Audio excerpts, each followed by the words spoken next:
In today's video, I'm going to teach you how to color your artwork with the fill tool using a palette. We'll start by getting your artwork ready. Open an existing drawing or create a new one, and make sure you're working on either a raster level or a vector level.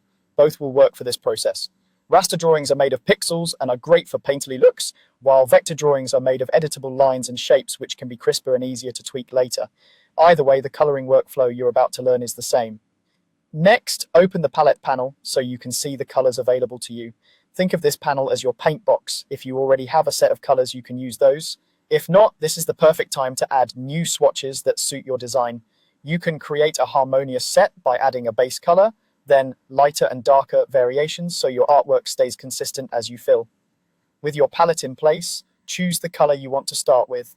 Now select the fill tool, often shown as a paint bucket icon in the toolbar. This tool applies the active color wherever you click within a closed area. Closed areas are important because the fill looks for boundaries. If an area isn't fully sealed by lines, the color can spill outside the shape. Click inside the area you want to color.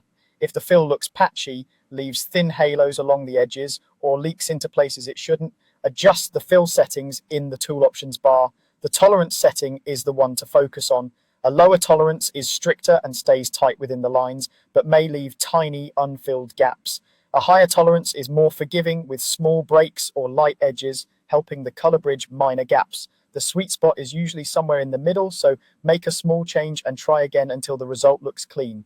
Continue choosing colors from your palette and clicking in each closed area you want to fill. Work from larger regions to smaller details to keep things organized. If you're unsure about a color choice, try it anyway. Fills are easy to redo, and testing is part of finding the right look. Repeat this process with different colors until your artwork feels complete. Take your time, check edges at a comfortable zoom, and keep an eye on the overall harmony of your palette. When every area is filled cleanly and the colors support your design, you're done. That's all it takes to color your drawing quickly and cleanly with the fill tool and a well-prepared palette.